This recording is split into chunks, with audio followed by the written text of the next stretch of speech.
You can survive being rejected. What destroys you is the meaning you attach to it. A person leaves, chooses someone else, stops replying, gives you less than you hoped for, or looks directly at your love and still decides not to hold it. In that moment, the pain feels personal. It feels like a verdict. Your mind begins collecting evidence against you. You replay conversations, you inspect your flaws, you wonder what another person had that you did not. You tell yourself that if you had been calmer, more attractive, more successful, less emotional, more patient, or more difficult to lose, they would have chosen you. But rejection does not always reveal your lack. Sometimes it reveals their limitation, their timing, their fear, their values, their emotional capacity, or simply their freedom to want a different life. The brutal truth is that you cannot force yourself into someone's heart without abandoning your own. Every attempt to convince another person to choose you teaches your nervous system that love must be earned through suffering. This book is about ending that lesson. Letting go is not pretending you never cared. Detachment is not becoming cold. It is learning to stop placing your worth inside another person's decision. It is the moment you stop chasing a closed door, not because you no longer feel pain, but because you finally understand that your dignity cannot live on its doorstep. Chapter 1. The hidden wound of not being chosen. Rejection hurts for a reason deeper than disappointment. It does not merely take away a person. It touches an old fear that says, "Perhaps I was never enough to keep." That fear may have begun long before the relationship you are grieving. It may have started in childhood, when affection felt unpredictable. Perhaps praise arrived only when you performed well. Perhaps a parent was physically present but emotionally distant. Perhaps you learned to be useful, quiet, impressive, funny, mature, or low maintenance in order to receive attention. You may not remember making a conscious decision, but your nervous system learned a rule. Connection is not secure, so I must work to maintain it. Years later, a person who is inconsistent can feel strangely familiar. They give you warmth, then distance, interest, then confusion, hope, then silence. You do not experience this pattern as a warning. You experience it as a challenge. Somewhere inside you, love still feels like something that must be won. This is why some people are harder to release than others. It is not always because they treated you well. Often, it is because they activated a wound you have been trying to heal through other people. Their approval became symbolic. If they finally chose you, perhaps it would prove that you were lovable. If they apologized, perhaps it would prove that you were not foolish. If they returned, perhaps it would erase the humiliation of being left. But another person cannot repair a wound they did not create. Even when their behavior made it deeper, the original fear usually belongs to a much older story. You may be asking one adult to give you the certainty you once needed from a parent, a family, a community, or an earlier version of yourself. That is too much power to hand anyone. The first step in letting go is recognizing that you are not only grieving the person, you are grieving what being chosen by them would have meant. Perhaps it would have meant that you were finally desirable. Perhaps it would have meant that your patience was not wasted. Perhaps it would have meant that you had not misunderstood the connection. Perhaps it would have meant that all the pain had a purpose. When you understand the meaning beneath the attachment, you stop confusing intensity with destiny. You begin to see that your longing may not be evidence that this person belongs in your life. It may be evidence that they touched an unhealed place. This realization can feel insulting at first. You may resist it because you want your feelings to be about love, not injury. But love and injury can coexist. You can care deeply for someone and still be attached to what their acceptance would prove. You can miss their presence and also miss the version of yourself you hope to become beside them. You can mourn the relationship and still admit that your deepest obsession is not with who they are, but with what their return would say about you. Honesty does not reduce the significance of your feelings. It gives you a way out of them. Ask yourself what exactly was rejected. Was it your whole being, or was it a relationship, a timing, a role, an expectation, or a future that only one of you was prepared to build? The mind turns a specific loss into a global sentence. One person says no, and the wounded mind hears, "No one will ever choose me." One relationship ends, and the wounded mind says, "I always ruin love."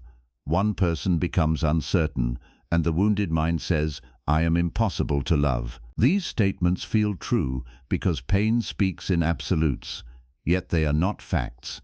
They are emotional conclusions. They are the language of a nervous system trying to protect itself from future disappointment by declaring the future hopeless. A hopeless future feels safer than an uncertain one.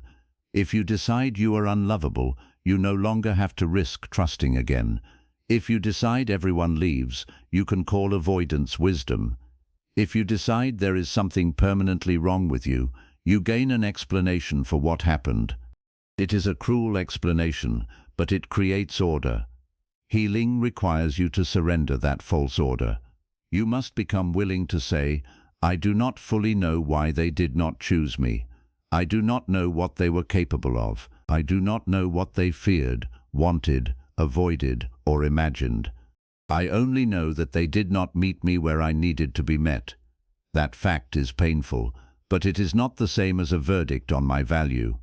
This distinction changes everything. A person may reject commitment because they do not want responsibility. They may reject intimacy because closeness exposes them. They may reject you because your presence asks them to become more honest than they are willing to be. They may choose someone else because that connection fits their current patterns more comfortably. They may simply feel differently from you.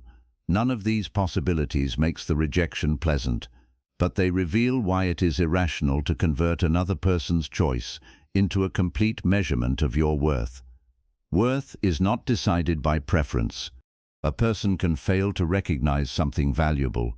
A person can recognize value and still not know how to care for it.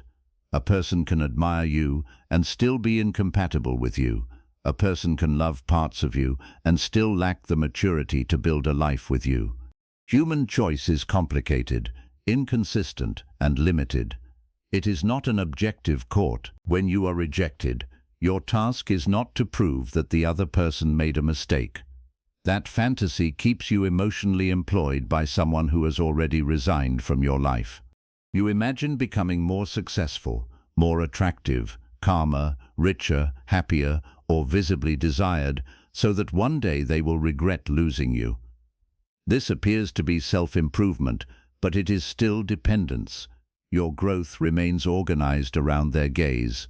Real growth begins when your life is no longer a message to the person who did not choose you. You stop posting for them. You stop succeeding at them. You stop healing in the hope that they will return to inspect the results. You stop making your future into evidence for a trial that ended without your consent. The wound of not being chosen starts closing when you choose yourself without requiring an audience. This does not mean repeating empty affirmations while secretly waiting for a message. It means making decisions that protect your dignity even when those decisions hurt. It means refusing to beg for clarity from someone committed to confusion. It means no longer interpreting crumbs as proof of potential. It means allowing their absence to become information. A person who wants a place in your life must do more than create emotion. They must create safety, consistency, honesty, and mutual effort. Without these, intensity becomes a trap. You may feel alive around them, but you are not secure. You may think about them constantly, but constant thought is not the same as healthy love. Sometimes obsession is simply the mind's attempt to solve an unpredictable pattern. Intermittent affection is powerful. When warmth is inconsistent, the brain becomes more focused, not less. The next message, apology, compliment, or moment of closeness feels like relief. You begin craving relief rather than relationship. The person becomes both the source of your distress and the temporary cure for it. That cycle can make rejection feel unbearable. You are not only losing them, you are losing the possibility of relief.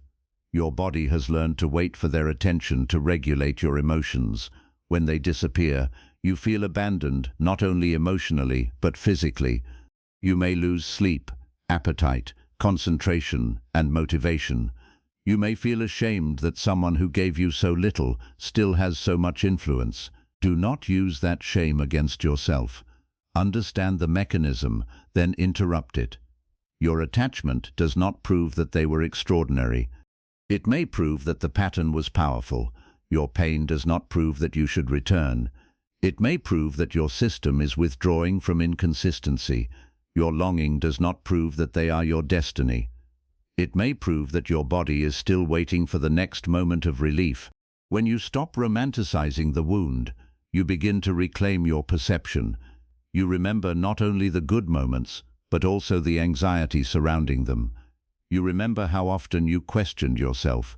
You remember the conversations you rehearsed, the needs you minimized, the disrespect you explained away, and the peace you sacrificed just to remain emotionally connected.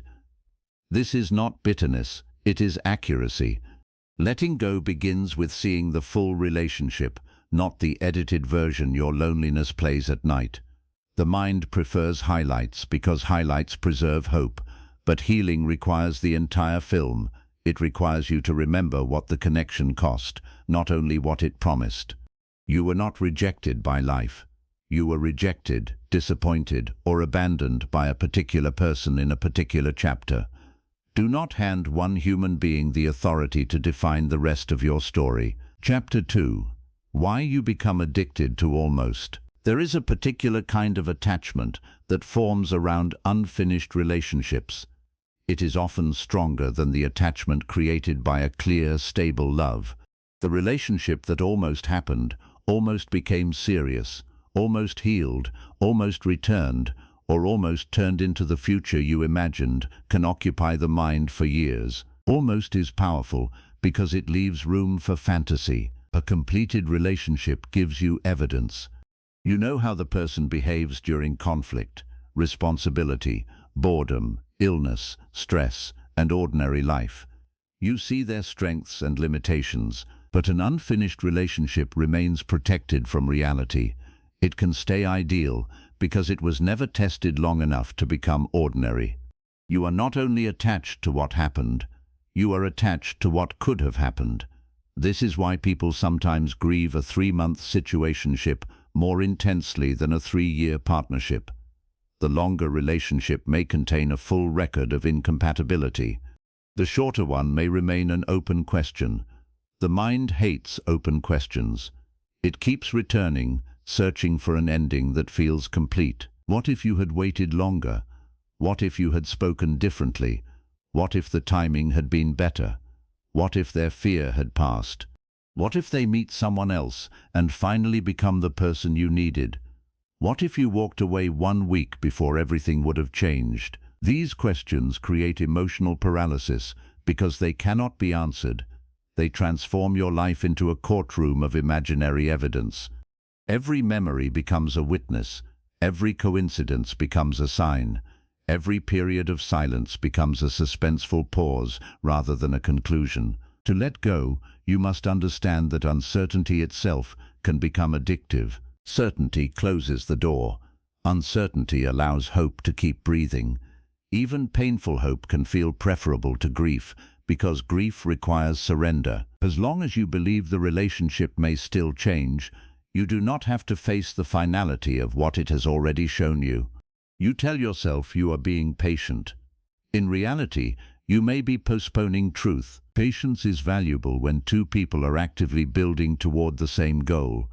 It becomes self-abandonment when one person is waiting while the other benefits from having access without responsibility. Patience without mutual direction is not devotion, it is suspension. Many people remain trapped in almost because the other person never gives a complete rejection. They say they are confused, they say they are not ready, they say they care but cannot commit. They say they do not want to lose you, yet they do not want to choose you. They leave the emotional door open just enough to keep you from walking away. This arrangement may not always be intentionally cruel. Some people genuinely do not understand their own feelings. Some fear loss and commitment at the same time. Some want closeness without obligation. Some enjoy your presence but do not see a future. Their confusion may be real, but their confusion still has consequences for you. You do not need to prove that someone is malicious before deciding that their uncertainty is harmful. You do not need a villain in order to leave. A person can have good qualities and still be wrong for your nervous system. They can care about you and still be unable to give you the relationship you need. They can be wounded and still wound you. Compassion becomes dangerous when it is used to override reality. You may understand why they pull away. You may know their childhood history, their past heartbreak, their fear of vulnerability, or their current stress. Understanding can make you more patient, but it cannot make them more capable. You can explain someone's behavior perfectly and still suffer under it. The addicted mind uses empathy as a reason to stay. It says, "They are not rejecting me, they are scared. They are not inconsistent, they are overwhelmed.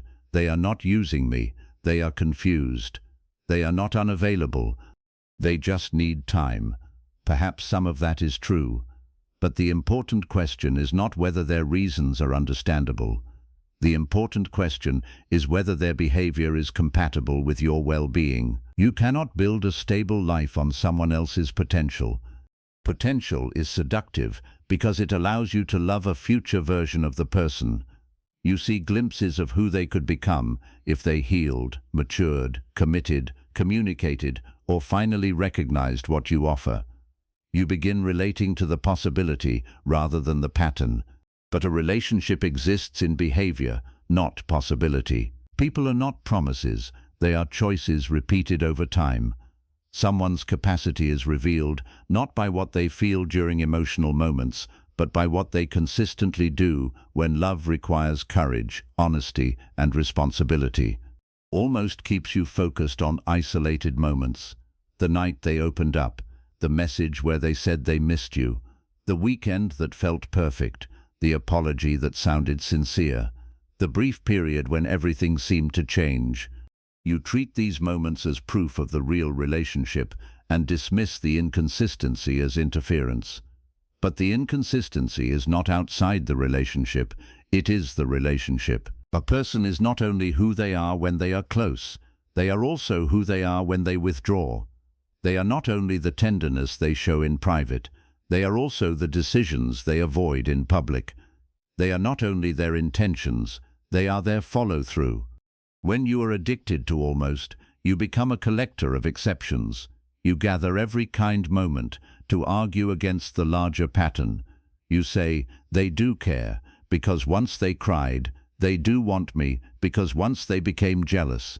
They are capable of commitment, because once they described a future." But caring, wanting, and imagining are not the same as choosing. Choosing is concrete. It has a schedule. It has consistency. It has sacrifice. It has uncomfortable conversations. It has clarity that does not disappear whenever responsibility appears. Choosing is not a dramatic declaration followed by emotional absence. It is a pattern that makes your body feel less confused over time. The difficult truth is that sometimes the connection was real, but the relationship was not. You may have shared genuine chemistry, tenderness, attraction, laughter, vulnerability, and meaning. Do not insult yourself by pretending none of it mattered. But do not insult your future by pretending meaning is enough. Some connections are meaningful because they reveal what you still need to heal. Some awaken parts of you that were asleep. Some teach you the difference between being desired and being safe. Some show you how easily you abandon yourself when you fear being abandoned by another person. Their purpose may not be permanence. The addicted mind refuses this possibility. It believes that anything intense must be completed, but intensity is not a contract. A powerful beginning does not guarantee a healthy continuation. A deep connection does not remove incompatibility.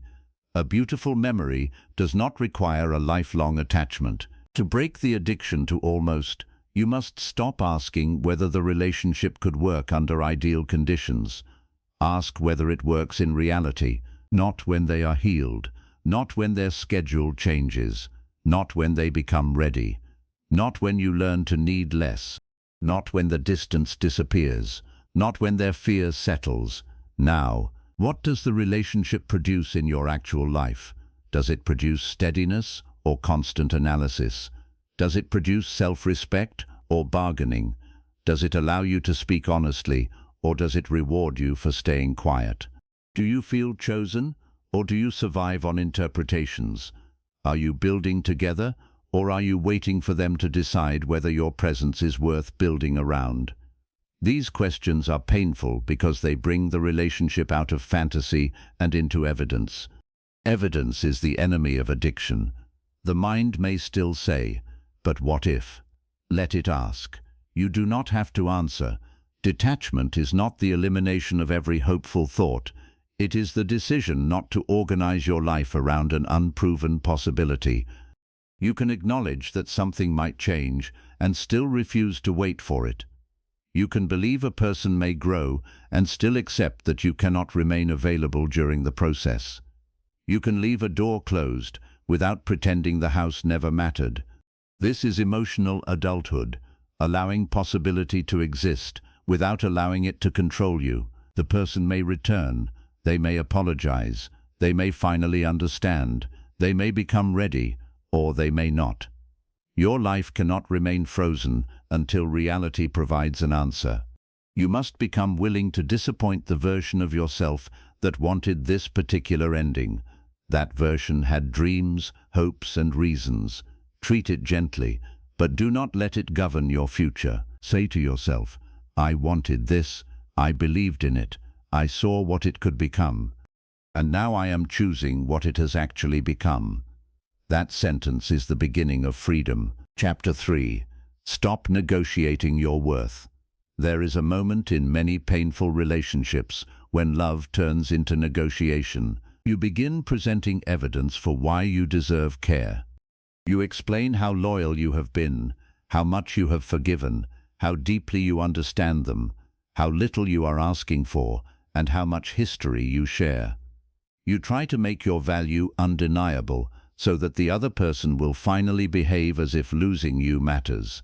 But the moment you must repeatedly argue for basic consideration, the relationship has already taught you something important. Your value is not invisible, it is simply not being honored. These are not the same thing. When someone does not choose you, the wounded mind assumes the solution is to become more convincing. You become easier, quieter, more available, more forgiving, more attractive, more useful, or less demanding. You edit yourself into a shape that might fit their preferences. At first, these changes can look like maturity. You tell yourself that relationships require compromise. They do, but compromise asks both people to adjust without erasing themselves. Self-abandonment asks one person to disappear so the relationship can continue without discomfort. You know the difference by what happens inside you. Healthy compromise may be difficult, but it preserves dignity. Self-abandonment creates resentment, anxiety, and a growing sense that you are performing for access. You monitor your words, you hide your disappointment, you accept explanations that do not satisfy you.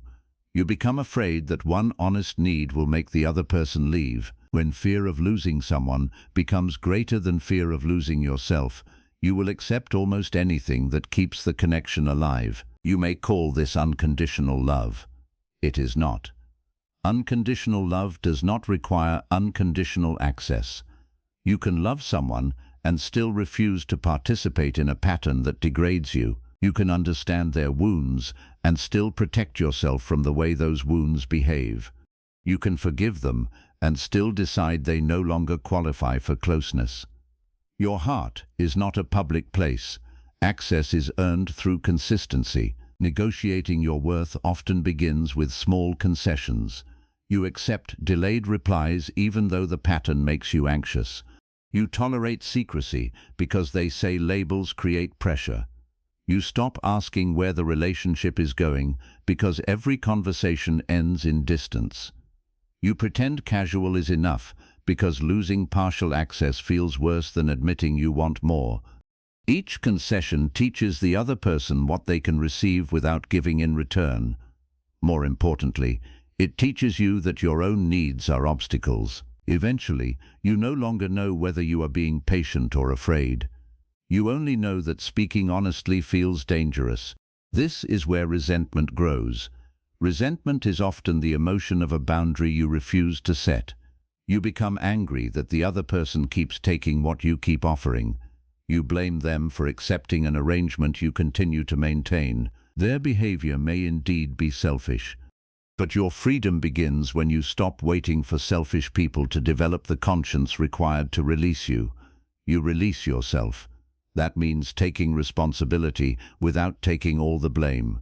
Responsibility says, I did not create their avoidance, dishonesty, or inconsistency, but I participated longer than I should have because I was afraid to face the loss. Blame says, everything was my fault. These are not the same. Responsibility returns power. Blame turns pain into identity. You do not need to hate your past self for staying. That version of you was trying to preserve connection with the tools available at the time. Perhaps you believed love meant endurance. Perhaps you confused leaving with failure. Perhaps you were waiting for proof strong enough to overcome hope.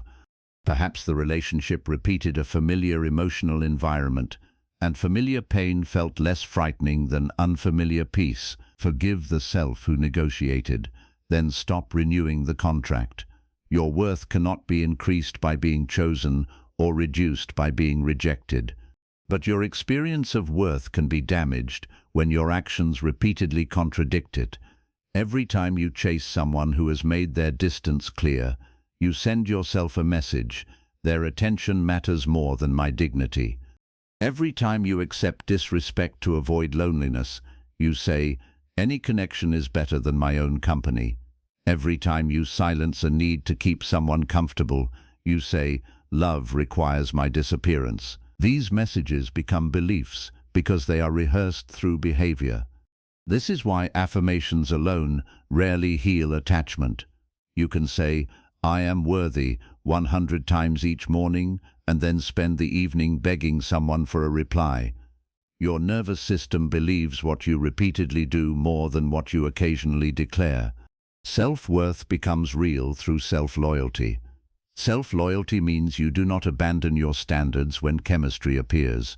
You do not explain away patterns merely because the person has qualities you admire. You do not accept ambiguity indefinitely because the moments of closeness feel rare and precious. You do not keep making yourself available to someone who only becomes attentive when they sense you leaving. Attention triggered by your withdrawal is not always love. Sometimes it is discomfort at losing control, reassurance, convenience, or emotional supply. A person may miss access to you without being willing to build a life with you. They may pursue when you leave and retreat when you return. Do not judge commitment by how intensely someone chases after losing access. Judge it by how consistently they care when access is secure. This distinction protects you from cycles of departure and return. Without it, every comeback feels like proof that the connection is special. You forget that the same person who begged you to stay may become indifferent once they feel safe again. Patterns are more honest than promises. When words and patterns disagree, believe the pattern. This does not mean people cannot change. It means change must become visible before trust is restored. Remorse is emotional. Repair is behavioral. A sincere apology can be meaningful, but it is not evidence that the future will be different. Evidence requires time, consistency, accountability, and actions that remain stable after the crisis passes. You are not cruel for requiring evidence. You may have been trained to think that boundaries are punishments. They are not. A boundary is a statement about what you will do to protect your well-being. It does not say, you must become different. It says, if this pattern continues, I will remove myself from it. A threat tries to control another person. A boundary governs your participation. For example, a threat says, if you do not answer me tonight, you will regret it. A boundary says, I cannot continue in a relationship where communication disappears for days without explanation. If this continues, I will step away. The power of a boundary is not in the sentence. It is in the follow-through. Many people announce boundaries hoping the other person will stop them from leaving. They speak firmly, then collapse when the other person becomes charming, angry, sad, or briefly attentive. Each abandoned boundary teaches both people that your limits are negotiable. Do not declare what you are unwilling to enforce. Begin quietly if necessary. Reduce access. Stop volunteering emotional labor. Stop answering at all hours. Stop rearranging your life for uncertain plans. Stop offering relationship-level devotion to someone providing convenience-level commitment. You do not need a dramatic speech every time you reclaim your energy. Sometimes the most powerful boundary is a change in availability. The other person may accuse you of changing. They are correct. You are changing the arrangement that allowed them to receive more than they returned. They may call you cold because your warmth is no longer unconditional. They may say you are overreacting because your silence forces them to experience the absence of what they took for granted. Do not confuse their discomfort with your wrongdoing. When people benefit from your lack of boundaries, your boundaries will feel like betrayal to them. That does not make the boundary unfair. Stop negotiating your worth. The person capable of meeting you will not require an endless presentation. They may need communication, patience, and adjustment, but they will not need to be persuaded that your feelings matter. They will not make basic clarity feel like an unreasonable demand. They will not reward your vulnerability with confusion. The goal is not to find someone who never disappoints you. Such a person does not exist. The goal is to find relationships where disappointment can be discussed without threatening the entire bond, where your needs are not mocked, minimized, or used against you, where both people can repair harm without turning accountability into war. Until then, choose the dignity of a clear absence over the humiliation of an uncertain presence. Chapter 4. Detachment is not indifference. Many people fear detachment because they misunderstand it. They imagine becoming numb, distant, cynical, or incapable of love. They believe that if they stop caring what another person does, they will lose something human inside themselves. But healthy detachment is not the absence of feeling. It is the absence of self-abandonment inside feeling. You can love someone and accept that you cannot control them. You can miss someone and refuse to contact them. You can feel tenderness for the past and still close the door. You can want a different ending and still live according to the ending that actually occurred. Detachment means your emotions are allowed to speak, but they are no longer allowed to drive without supervision. An attached mind says, because I miss them, I must return. Because I feel anxious, I must seek reassurance. Because I still love them, the relationship must be right. Because letting go hurts, holding on must be necessary. A detached mind says, I can miss them without reopening the wound. I can feel anxious without asking the source of my anxiety to calm me. I can love someone who is not healthy for me. I can experience pain without interpreting pain as a command. This is a profound shift. It separates feeling from instruction. Feelings are real, but they are not always reliable guides. Loneliness can make an unsafe person look comforting. Fear can make a familiar prison feel like home. Desire can exaggerate compatibility. Grief can edit out the reasons you left. Shame can convince you that being chosen by anyone is better than being alone. Detachment creates enough space to examine the emotion before obeying it. Imagine standing beside a river. Attachment throws you into the current. Every thought carries you away. A memory appears, and suddenly you are checking their page. A wave of loneliness arrives, and you are drafting a message. A photograph surfaces, and you are rebuilding the entire future in your imagination. Detachment does not stop the river. It teaches you to stand on the bank. You notice the memory. You feel the loneliness. You recognize the urge, but you do not become the urge. You say, "This is a wave, not a direction. It will rise, peak, and pass if I do not feed it." Most urges weaken when they are not turned into action. The problem is that people rarely allow them to complete their natural cycle. They interrupt discomfort with contact, checking, fantasy, or rumination. This creates temporary relief, but it strengthens the pattern.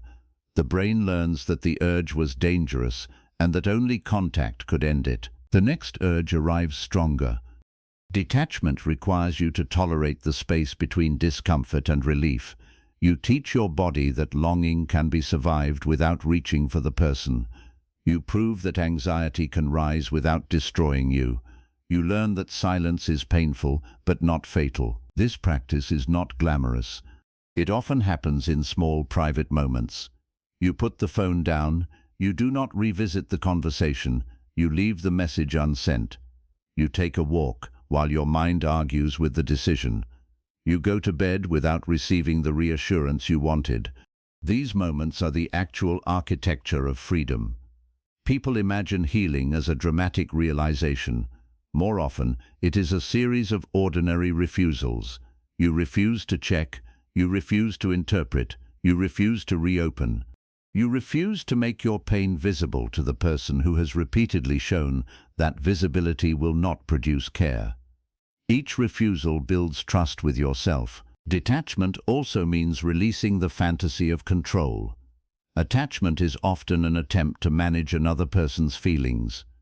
You say the perfect thing, wait the perfect amount of time, appear independent, hide your needs, create jealousy, withdraw strategically, or make yourself indispensable.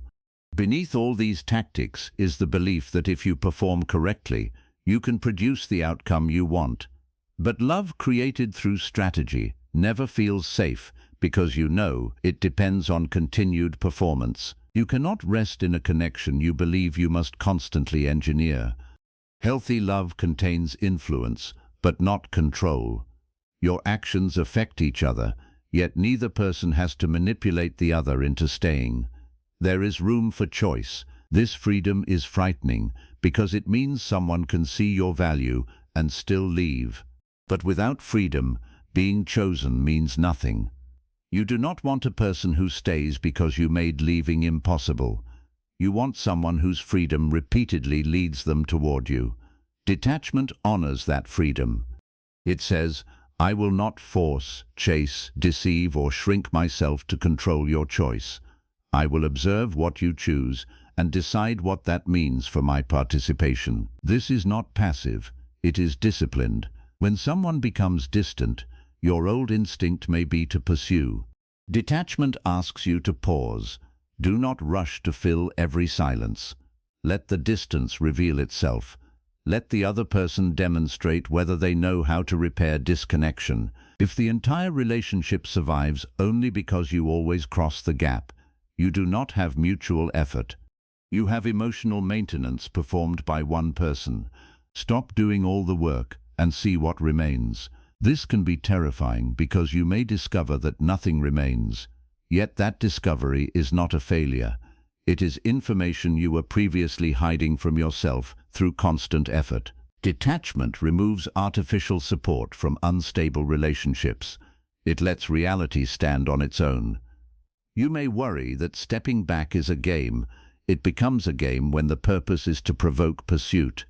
If you withdraw only to make the person chase you, you are still controlled by their reaction. Your silence is not peace, it is bait. True detachment is different. You step back to hear yourself, protect your energy, and observe reality. Whether they chase, disappear, apologize, or become angry, your decision remains grounded in what is healthy, not in what produces the strongest response. This is where many people fail. They detach until the other person returns, then immediately abandon every lesson. The apology arrives, the longing softens, chemistry returns, and the old arrangement resumes. They did not detach from the person. They temporarily detached from access. Lasting detachment requires standards that survive contact. Before reopening any door, ask what has changed beyond emotion. What new behavior exists? What accountability has occurred? What pattern has been interrupted? What will happen differently when the relationship becomes ordinary again? Do not ask only whether they miss you. Ask whether they can meet you. Missing is easy. Meeting requires capacity. Healthy detachment also changes the way you love.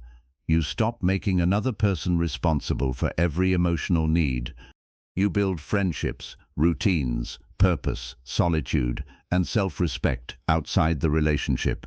You allow love to become part of your life, rather than the entire structure holding it together. This makes you less desperate, but not less devoted. In fact, it makes devotion cleaner. You give because you choose to give, not because you fear abandonment. You communicate because honesty matters, not because you are trying to control the outcome. You stay because the relationship is mutual, not because leaving would collapse your identity. Detachment is love without captivity. It allows you to say, I care about you, but I will not follow you into confusion. I forgive you, but I do not trust the same pattern. I wish you healing, but I will not become the place where you avoid the work. I remember what was beautiful, but I will not use beauty to deny what was harmful. Indifference says, you mean nothing to me. Detachment says, you may mean something to me, but you no longer control what I mean to myself. That is not coldness, it is emotional sovereignty. Chapter 5. Grieving the future that never happened. One of the hardest truths about letting go is that you are often grieving more than a person. You are grieving a future. You are grieving the mornings you imagined, the trips you pictured, the home you mentally decorated, the conversations you expected to have, the version of yourself you believed would exist beside them. None of these things may have happened, yet the loss can feel completely real. The mind does not need an event to form an attachment. It can attach to a possibility. This is why people sometimes say, I do not understand why I am this devastated. We were not even together that long. They assume grief should be measured by calendar time. But grief is often measured by emotional investment, not duration. A few months can contain years of imagined life. When the relationship ends, those imagined scenes collapse all at once. You are not losing only what existed. You are losing every future moment your mind had already begun to inhabit. This grief is legitimate, but it must be named accurately. Otherwise, you will believe the person themselves is irreplaceable when much of what you miss belongs to a story you created. The future you imagined may have been beautiful. That does not mean this particular person was capable of building it. You may have mistaken shared desire for shared capacity. They may have talked about commitment, healing, travel, marriage, family, or a life together. In emotional moments, people can speak from longing rather than readiness.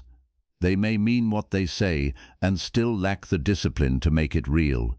Words describe a future. Character constructs it. The painful gap between the two is where many attachments live. You keep honoring what they said while ignoring what they repeatedly did. You remain loyal to a verbal future after behavior has made it impossible. Grief asks you to release that imagined future without mocking yourself for believing in it. You were not foolish for hoping. Hope is not stupidity. Trust is not a defect. The mistake is not that you imagined something beautiful. The mistake would be continuing to sacrifice your present after reality has withdrawn its support from the dream. There is dignity in admitting, I wanted this deeply, and it is not going to happen in the way I hoped. That sentence hurts because it contains finality.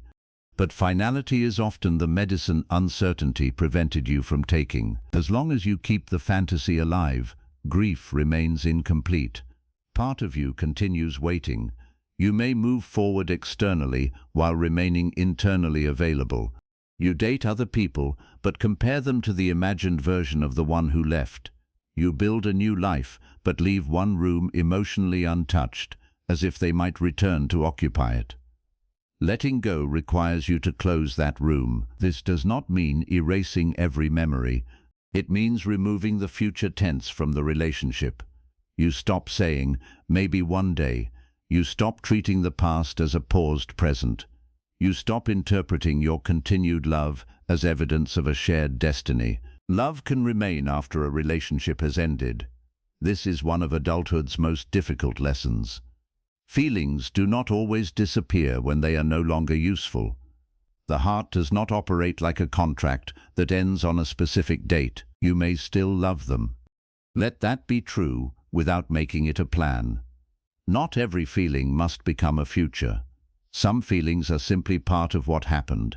They can be honored, carried, and eventually transformed without being acted upon.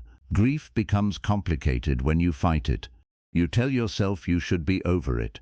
You compare your healing to the other person's apparent happiness. You feel humiliated that they seem unaffected. You become angry at every setback, as if one difficult night cancels months of progress. Healing is not a straight line because memory is not a straight line. A song, place, date, smell, dream, or ordinary moment can reopen emotion without reopening the relationship. The return of sadness does not mean you made the wrong decision.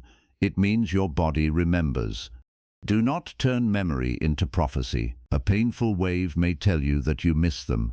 It does not tell you to return. It may tell you that the loss mattered. It does not tell you the relationship was healthy. It may tell you that healing is unfinished. It does not tell you that healing is impossible. When grief arrives, meet the actual feeling instead of creating a story around it. Say, this is sadness. This is loneliness. This is disappointment. This is the ache of the future I wanted. Name it without turning it into, I will always be alone, or they were my only chance. Emotion moves when it is felt. It hardens when it is interpreted as identity. There are several losses hidden inside romantic rejection. You may grieve the person. You may grieve the time invested. You may grieve the self-respect you compromised. You may grieve the version of yourself who trusted them. You may grieve opportunities you ignored while waiting. You may grieve the fact that someone else may receive the version of them you begged to see. That final grief can be especially brutal. You imagine them healing for another person. You picture them giving someone else the consistency, tenderness, or commitment they denied you. It feels like proof that you were not worth the effort. But another person's later growth does not retroactively make you unworthy. Sometimes people change after consequences. Sometimes timing alters capacity. Sometimes a different dynamic reveals a different side. Sometimes the image you see from a distance is incomplete. You do not know what exists inside another relationship. Even if they become everything you needed, they were not that person with you. Your life must be built around what was available, not what became available after you left. You cannot keep reopening your wound to investigate whether someone else received your hoped-for outcome. Their future is no longer your evidence. Grief also contains anger. You may be angry at them, at yourself, at time, at hope, or at the unfairness of having to heal from damage you did not choose. Anger is not the enemy. It often arrives to restore a boundary sadness could not hold, but anger becomes destructive when it remains organized around revenge. You fantasize about becoming so desirable that they regret leaving. You want them to suffer the same confusion they caused. You imagine rejecting them when they return. These fantasies are understandable, but they keep the person at the center of your emotional life. Revenge is attachment wearing armor. The opposite of love is not hatred. Hatred still requires focus. Freedom begins when your life no longer needs to prove anything to them. You do not need them to regret losing you, for the loss to be real. You do not need them to understand your value for it to exist. You do not need their pain to validate yours. Allow grief to make you honest, not cruel. There may be days when you miss the fantasy more than the person. On those days, ask what the fantasy represented. Was it companionship, safety, being witnessed, a family, a sense of direction, a chance to begin again? Those needs did not die with the relationship. Only one proposed route to them ended. This is an essential distinction. The future you wanted may still be possible, but not necessarily with the person you assigned to it. Love, home, peace, partnership, and belonging are larger than one face. The mind resists this because it cannot yet imagine another future with the same emotional detail. The lost future is vivid, the new one is blank. Vividness feels like certainty, while blankness feels like emptiness. But blankness is not emptiness, it is unclaimed space. You do not have to fill it immediately. Let it remain open long enough for your imagination to detach from one outcome. The future will not look exactly as you planned. That is frightening, but it is also what makes renewal possible. Grieve the life that did not happen. Cry for the rooms you never entered. Mourn the words you expected to hear. Acknowledge the person you hoped they would become, and the person you hoped you would become beside them. Then turn gently toward the life that is still asking to be lived. Chapter 6. Stop waiting for closure. Closure is one of the most misunderstood ideas in emotional healing. People imagine it as a final conversation where every question is answered, every contradiction is explained, every apology is sincere, and both people walk away with peace. Sometimes that conversation happens. Often it does not. The person who confused you during the relationship may not become clear at the end. The person who avoided responsibility may not suddenly offer accountability. The person who benefited from ambiguity may have no reason to resolve it. Waiting for closure from them can become another form of attachment. You tell yourself you only need one honest conversation, but beneath that wish may be several hidden hopes. You may want them to admit they loved you. You may want them to confess that they were afraid. You may want confirmation that you were not imagining the connection. You may want an apology strong enough to restore your dignity. You may want the conversation to reopen the door. Closure and reunion can become secretly intertwined. This is why the final conversation often fails to satisfy. Even when the person explains, the explanation creates new questions. Even when they apologize, the apology cannot return the lost time. Even when they admit they cared, caring does not change the outcome. The mind asks for information when what it really wants is reversal. No explanation can reverse rejection. It can only give it language. You may believe that understanding exactly why they left will help you stop blaming yourself. Sometimes it does, but explanations are rarely complete. Human beings do not always understand their own motives. They revise memories. They protect their self-image. They give reasons that sound acceptable rather than reasons that are fully honest. If your healing depends on a perfectly accurate explanation from another person, you have placed your freedom in unreliable hands. Closure must become something you create from available evidence. The evidence may be simple. They did not communicate. They did not choose consistency. They lied. They avoided commitment. They left. They returned only when lonely. They repeatedly showed that they could not meet your needs. You may never know the complete internal reason, but you know the external result. The result is enough to make a decision. This is where emotionally mature people differ from those trapped in rumination. Rumination insists that every question must be solved before life can continue. Maturity accepts that some questions remain unanswered and chooses based on impact. You do not need to know whether they were afraid, selfish, confused, avoidant, immature, or simply uninterested. You need to know that the connection repeatedly harmed your peace and failed to become mutual. That is sufficient.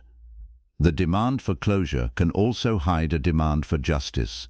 You want them to understand what they did. You want reality to become morally balanced. You want the person who caused pain to witness its full weight. This desire is human, But many people never receive that justice. Some who hurt you will remember the story differently. Some will portray your boundaries as cruelty. Some will move forward without visible regret.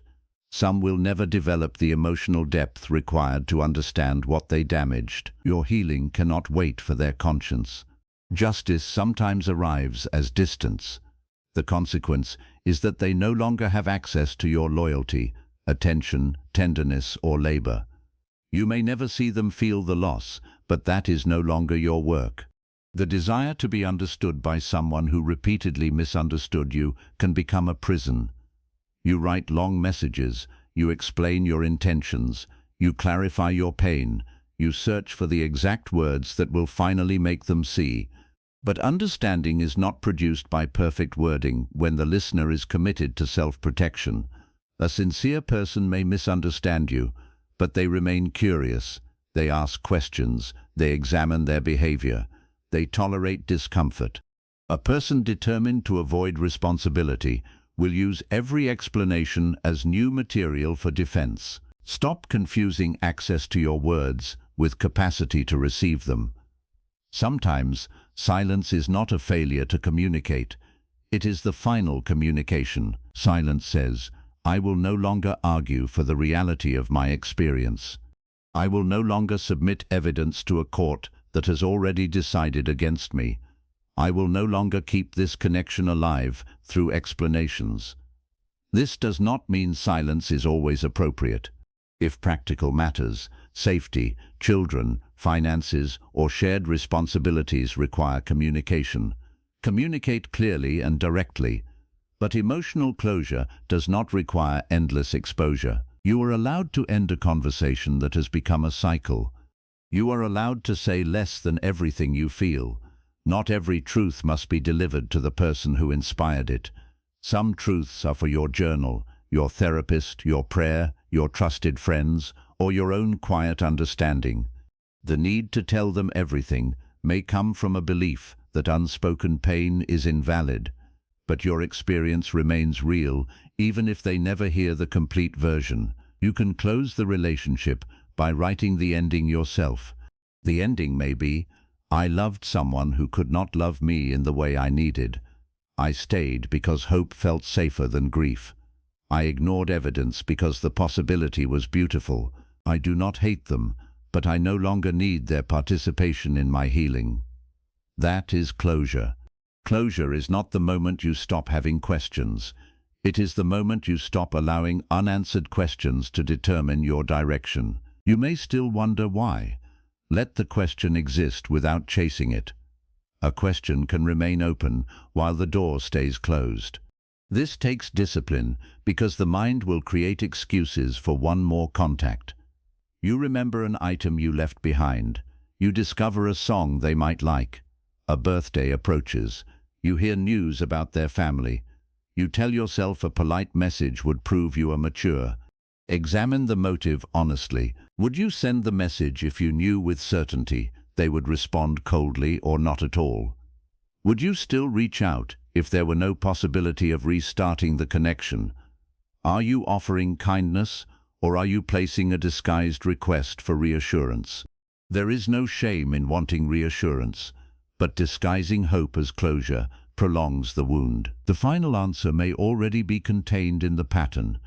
Every time you reached for clarity, they gave ambiguity. Every time you asked for commitment, they asked for more time. Every time you withdrew, they offered just enough affection to restore access. The pattern is the explanation. It says they wanted some part of the connection without accepting the responsibility of the whole. It says your needs and their capacity did not meet. It says continuing would require you to betray yourself. What more do you need to know?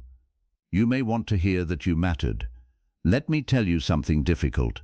You can matter to someone and still be treated poorly. Significance does not guarantee care. People neglect what matters to them when fear, selfishness, immaturity, or avoidance governs their behavior. Do not confuse their failure to protect the connection with proof that the connection meant nothing. But also do not use its meaning as a reason to return. Something can matter and still need to end. Create closure through action. Remove the reminders that keep you emotionally activated. Stop checking for changes. Return or discard objects that function as invitations to memory. Tell trusted people not to update you. End the rituals that maintain invisible contact. Closure is built through what you stop feeding. One day, you may realize that you no longer need the conversation you once rehearsed. The questions may still exist, but they have lost authority. You understand that the person who could give the answer is also the person whose actions made the answer necessary. You stop asking the wound to explain how to heal it. That is when closure becomes real. Chapter 7. Become the person who does not abandon yourself. The final stage of letting go is not forgetting the person. It is rebuilding the relationship you have with yourself. For too long, your emotional life may have been organized around someone else's attention. Their message changed your mood. Their silence changed your self-image. Their closeness made you feel valuable, and their distance made you question everything.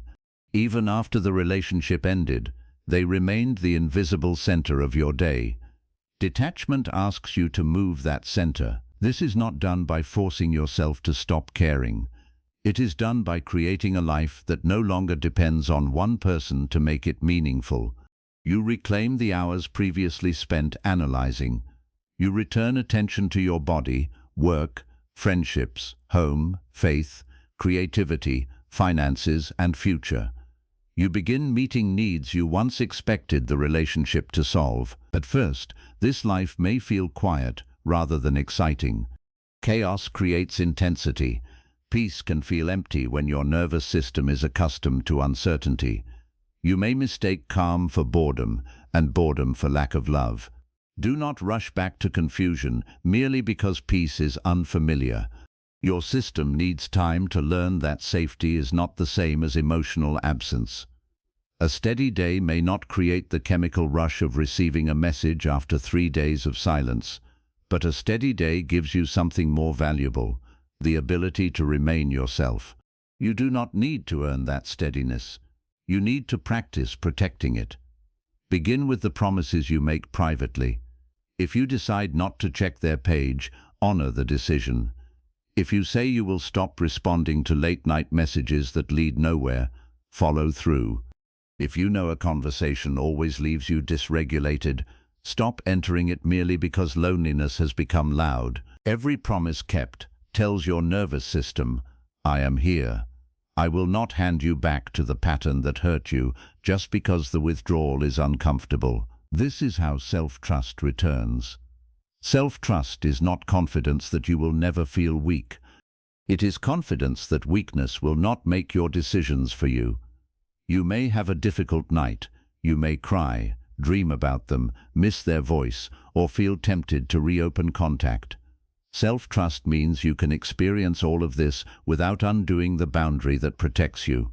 You stop demanding perfection from your healing. You require direction. A setback is not a return to the beginning. Thinking about them is not contact. Missing them is not reconciliation. Feeling pain is not failure. You are allowed to be human while remaining committed to freedom. The person you become through this process is not someone who cannot be rejected. Rejection is part of life. People will misunderstand you, prefer others, change their minds, fail to recognize your value, or decide that your path does not belong with theirs. You become someone rejection cannot define. That is the real meaning of becoming unbreakable. It does not mean nothing hurts. It means pain no longer has the power to make you betray yourself. You can be disappointed without becoming desperate. You can be left without chasing. You can be misunderstood without writing an essay to prove your heart. You can hear no without translating it into, I am nothing. This strength does not come from arrogance. Arrogance says, anyone who rejects me is foolish. Self-respect says, they are allowed to choose, and I am allowed to leave with my dignity intact. You do not need to devalue someone in order to detach from them. You do not need to turn every former love into a villain. Sometimes the cleanest ending is simply this: We could not meet each other in the same place. That truth can be painful without becoming poisonous. As you rebuild, examine the standards you once abandoned. What did you accept because you feared loneliness? What did you call chemistry that was actually anxiety? What behavior did you excuse because the person occasionally showed tenderness? What needs did you label excessive because they did not want to meet them? Do not use these questions to punish yourself. Use them to design your future. Your standards should not be a fantasy list of perfection. They should describe the minimum conditions under which love can remain healthy. Honesty, mutual effort, emotional availability, respect during conflict, consistency between words and actions, freedom to express needs without punishment, willingness to repair harm. These are not luxuries. They are the structure that allows intimacy to survive. The next time attraction appears, do not only ask, "Do I want them?" Ask, "Who do I become around them? Do I feel free to speak? Does my body feel increasingly safe or increasingly confused? Am I seeing reality, or am I already building a future from a few beautiful moments? Are they showing capacity, or am I falling in love with potential again?" Attraction tells you to move closer. Discernment tells you how close is safe. You need both. Detachment does not mean withholding love to avoid risk. It means giving love gradually enough that reality can keep pace with hope. It means not offering your deepest loyalty before consistency has been demonstrated. It means allowing trust to grow from evidence rather than imagination. You may be tempted to become hard. After rejection, hardness feels protective. You decide never to care more, never to trust first, never to reveal need, never to give anyone enough power to hurt you. But a closed heart is not a healed heart. The goal is not to remove vulnerability. It is to pair vulnerability with boundaries. You can remain warm without becoming available to everyone. You can be open without ignoring danger. You can love deeply without making another person your only source of identity. Real strength is not emotional isolation. It is the ability to stay connected to yourself while connecting to another. There will come a day when you remember the person and feel less urgency. The memory may still carry tenderness, sadness, or regret, but it will no longer demand action. You will no longer need to know whether they miss you. You will no longer rehearse the speech that would make them understand. You will no longer measure your progress by whether they return. Their absence will stop feeling like a question. It will become a fact from an earlier chapter. You may even feel grateful, not for the harm, but for what the ending forced you to learn. You learned that love without reciprocity becomes self-erasure. You learned that potential cannot replace behavior. You learned that closure is something you can create. You learned that missing someone does not require returning to them. You learned that your dignity grows each time you refuse to negotiate it. Most importantly, you learned that being chosen by another person is not the highest form of love. Choosing yourself when another person will not is higher. Choosing yourself does not mean declaring that you need no one. Human beings need connection. It means you will no longer accept connection at the cost of your inner stability. You will not call anxiety passion, ambiguity mystery, or emotional neglect independence. You will not build your home inside someone who keeps asking you to leave. You will become your own place of return. When rejection comes again, as it sometimes will, you will feel it. You will not pretend to be above pain. You will grieve what mattered. You will question, reflect, and learn. But you will not crawl after a person who has made their answer clear. You will not reduce yourself to become easier to keep.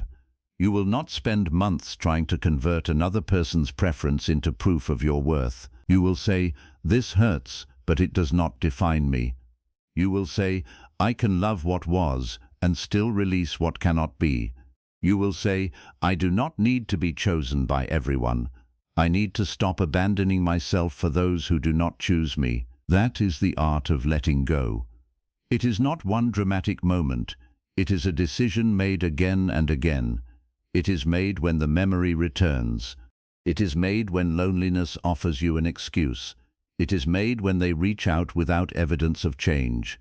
It is made when your old wound whispers that partial love is better than none. Each time, you answer with your life.